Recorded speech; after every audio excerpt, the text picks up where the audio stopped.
IdeaCity, the smartest people, the biggest ideas. Simcha Jacobovici, please come up here. Those of you who have seen Simcha's work, particularly a great piece called Exodus Decoded in recent days, may know the way he presents himself within the body of his own documentaries as a kind of combination filmmaker archaeologist. And I must say I was tremendously impressed because he gave a plausible explanation for the Exodus and for that story of Moses leading the children of Israel out of bondage. He made it seem believable. Simcha? Okay.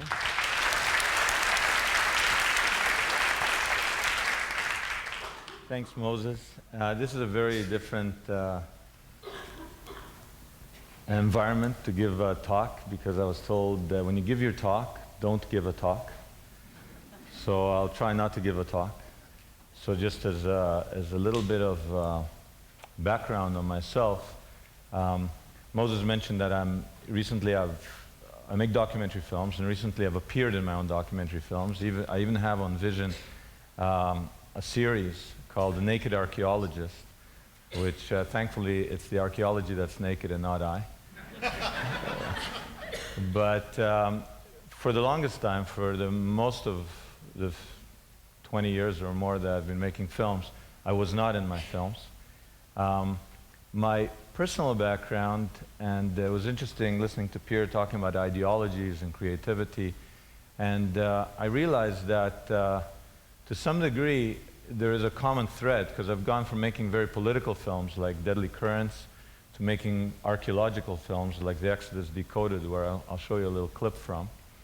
And I realized that what they have in common is, in a sense, I'm always on the outside looking at people's boxes, questioning their boxes, intellectual, ideological boxes, and my own.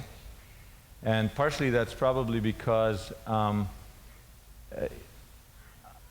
you know, I don't know what city I live in. Like Pierre, I'm a wandering Jew. I was born in Israel. I grew up in Montreal. I live in Toronto. Because I make documentaries, I'm all over the place. And I'm a child of Holocaust survivors. I grew up not knowing an uncle or an aunt or a nothing, just my immediate parents. And when I asked where they are, they were killed. And why were they murdered? Because they were Jews. I live in, at a time, I'm taking my family, thank God, I've got 5 kids, I'm taking them to Israel on vacation next week, Sunday. And our neighbor there, the president of Iran, said that he wants to wipe, quote unquote, wipe Israel off the map. And I'm taking my kids there as a child of Holocaust survivors to a place that somebody wants to wipe off the map. So I'm perennially the outsider.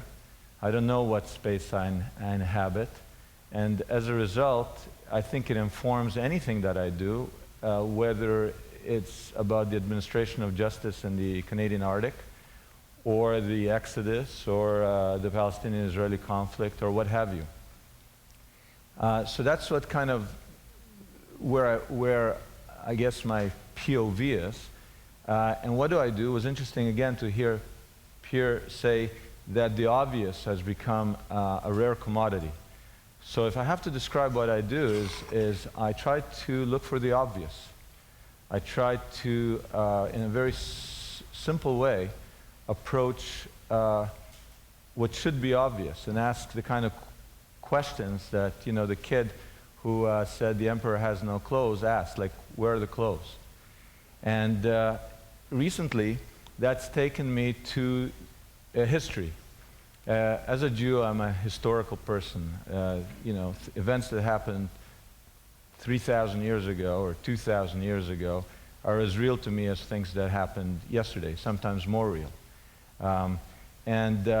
Therefore, I inhabit that history. And one of the things that have become obvious to me, and it was always, you know, first with politics, whatever, I don't like cults, and in a sense I don't like kind of designated experts who have to be the intermediaries between us and truth, right? Whether that be a religious truth, a spiritual truth, a historical truth. And one of the things that I've found, and I kind of got there in some bizarre ways that I can talk about, by being the outsider, in a way, it's safe. I made a film about a decade ago called Quest for the Lost Tribes, wherein I went looking for the lost tribes of Israel that disappeared some 2,700 years ago. By virtue of looking for the lost tribes of Israel, I was using the Bible as a map. People thought that was stupid. People that had a lot, PhDs said that this was an idiotic exercise to open up the Bible, say, where did they go? And buy a ticket from a travel agent and go there. So luckily I dropped out of the PhD program at U of T just a few months before I got my PhD. So I didn't become brilliant enough to realize that that's a stupid exercise. I was looking for the obvious. So the Bible says that they went to a place called, the lost tribes of Israel were taken into exile by the Assyrians 2,700 years ago to a place called Chavor by the river Gozan. Today there's a place called Peshawar or Peshawar or the Khyber Pass by the river Ghazni. I went to the travel agent and I bought a ticket to the lost tribes of Israel. I got on an airplane, landed over there, and when I got there, the taxi driver, who was a Pathan, in those days nobody knew where Afghanistan was 10 years ago. After 9/11 everybody knows. And one of these Pathans who drove me, I said, excuse me sir, what ethnicity, what tribe do you belong to? And he said, we are Bani Israel, the children of Israel. So it turned out not to be so stupid. I was mining the obvious. I bought a ticket where the Bible told me, and there are 16 million people who claim to be the lost tribes of Israel. So at that point, it started me on a journey for the obvious, where I became very distrustful, just as I had been in the past, of political ideologies, of the kind of barriers that people have put between ourselves, academic barriers between ourselves and our own history. People used to be embedded in their history. There's still many cultures where the past is alive. But we live in a culture where unless you have a PhD in history or archaeology or whatever, you feel, it's not my domain, not my expertise, I don't really know. So that's a real loss, because in fact it means that we have mortgaged the underlying stories of Western civilization. So what I did is I started going on a little journey. Now I have to say I was there during the time of bin Laden, not after 9/11, but while he was plotting 9/11, and I was running around like an idiot at the Khyber Pass, and what protected me was nobody could believe I was as stupid as, what is he doing? I was there with my friends and Felix, the other people that I work with, Golubov, and everybody thought we were trying to investigate the heroin trade, looking for terrorism, looking for whatever, and we kept saying we're looking for the lost tribes of Israel. And I think even Al-Qaeda found us as amusing. And as a result, when I realized after the fact where I had been, I suddenly realized that could have been a bad trip. So being the outsider and being in a sense clued out and not smart enough, having not finished my PhD and not realizing how stupid all this is, actually has protected me. One of the reasons that all these archaeologists say that they haven't found anything is because they've simply looked in the wrong time period. It's like traveling without moving. It's the same exhilaration, it's the same wow, new ideas, new places, new faces, and new experiences, and then that same sort of like adrenaline rush that you get from landing in a new country. My last endeavor, which I'll show you a clip, was I kind of moved back from the lost tribes of Israel, and I said, well, if this entire history, if people are not seeing the obvious, all these people, there's 16 million people claiming to be the children of Israel, and Western academics say, nah, they couldn't be. And I went to very smart people, heads of department, and I asked them why 16 million Muslims would want to invent a Jewish past for themselves. Right? What possible interest would they have for this? And I got the craziest answers. Again, I think you need a PhD to come up with some of these things. One of the things, there was one tribe that actually lives on the border between Burma and India and is trying to emigrate to Israel, to be in their ancestral land. And the Israelis think this is totally crazy. So when I asked this professor from the Hebrew University, he said, this is total nonsense. So I said, well, why do you think these 1 million people have gotten together to make this up? His answer was, well, they live in a war zone, so they're looking to come to somewhere where it's peaceful.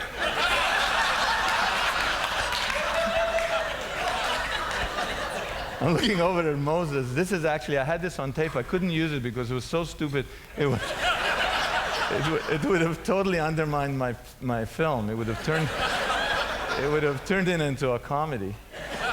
And so the Lost Tribes of Israel kind of got me back to, I said, well, if people could be so wrong about that, what about the archaeology of the biblical Exodus? Moses, the parting of the sea, the plagues, and so on. And there's supposed to be not a shred of archaeological evidence. And here I am going to look for the real Mount Sinai and all the rest of it. Well, I can tell you the good news. I found all the archaeology to support the biblical Exodus. And it's actually, I didn't find it. It's in museums all over the world. And it's much like the last scene in Indiana Jones, Raiders of the Lost Ark, where they put the Ark of the Covenant that once housed the Ten Commandments into a box, and it's sitting there lost in this warehouse. Well, that's not fiction, that's reality. And I've been running around the world looking for Moses for the last few years. And it's been a fantastic trip. And the archaeology, the obvious, again, to come back, the obvious is sitting before our eyes. One of the reasons that all these archaeologists say that they haven't found anything is because they've simply looked in the wrong time period. And they have lines. I remember I was sitting across from a very famous archaeologist, and he said, well, there is no archaeology because if the Exodus happened, which it didn't, it happened 1200 BC.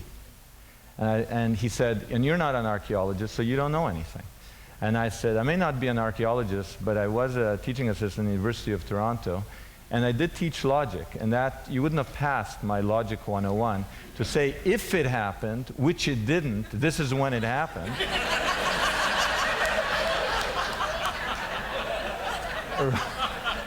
you wouldn't have passed my course.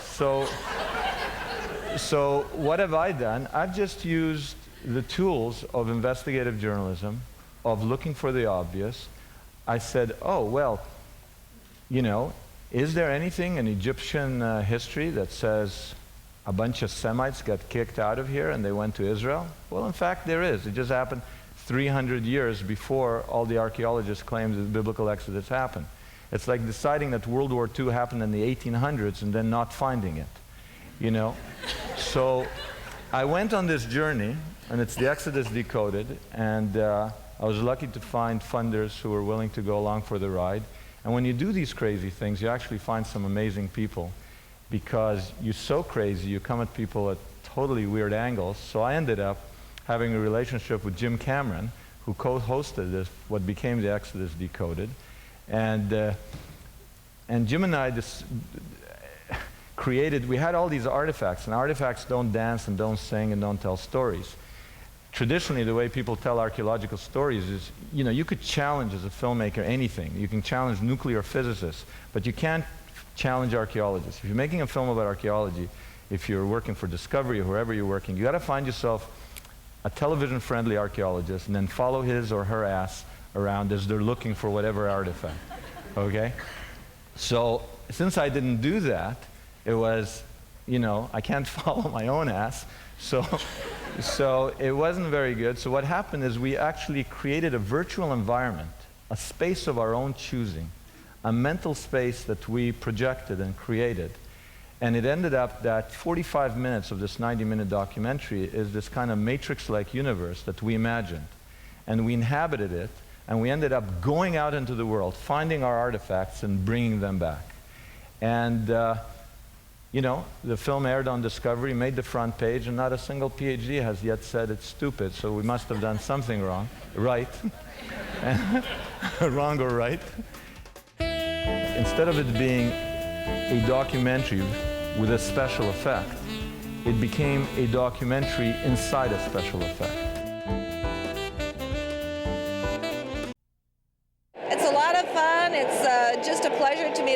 interesting people who are so well educated and well informed and have great ideas, and the energy, like the excitement's in the air, so it's always like a real great time. The last thing I'm going to say before I show you the little clip, which should take me to time, is we were so happy, Cameron and I, looking for Moses, and his initials are JC after all, that we decided to look for the other guy with those initials. So we're looking for Jesus now, and we're looking for the historical Jesus. So, and that should come out Easter, and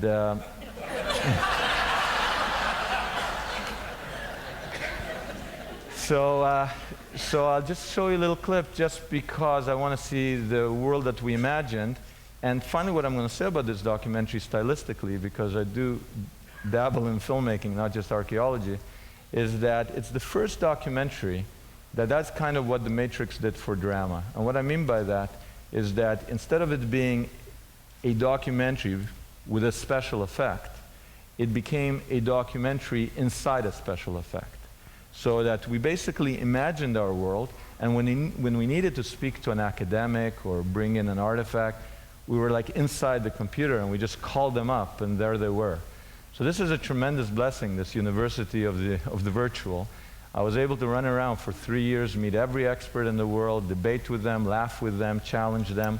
And I'll just give you a little taste of what came out in this little kind of trailer that we made.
Because of this stela, we now know his name.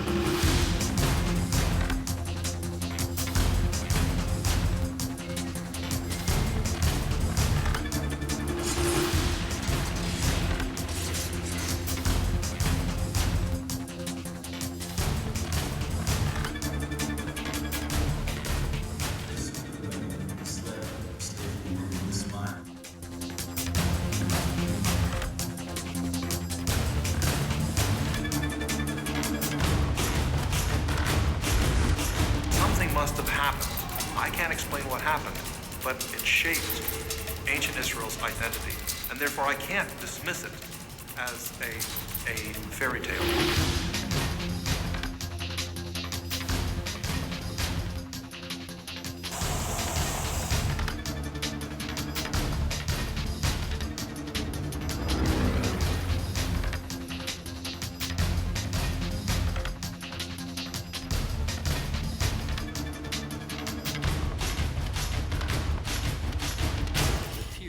Exodus code has finally been cracked. We can now explain the science underlying the biblical story.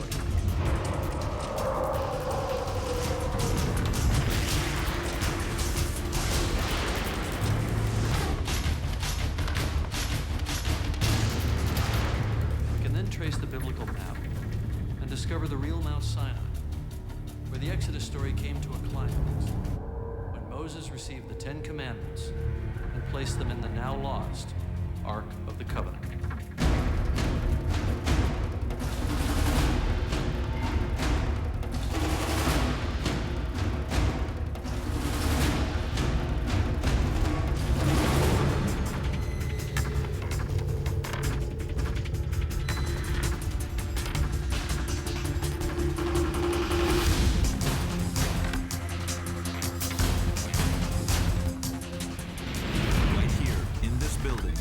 is a 3,500-year-old gold image, carved, perhaps by an eyewitness to the biblical Exodus, of the lost Ark of the Covenant. And the people in there don't realize it.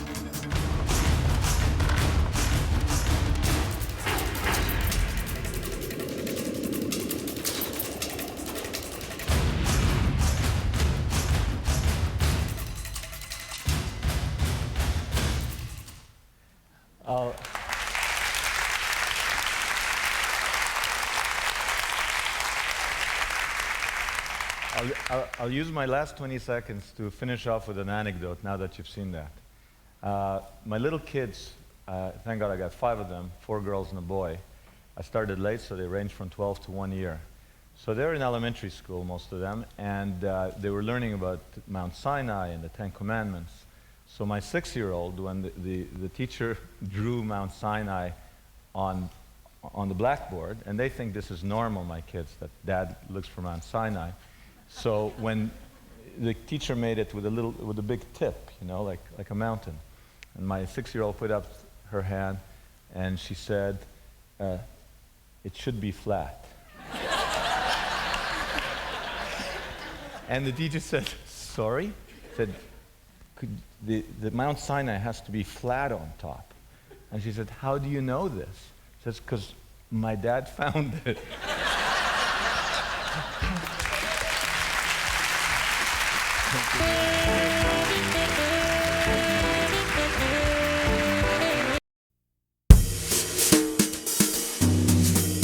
Get the latest Idealist news, presenter information, and watch streaming video at www.ideacityonline.com.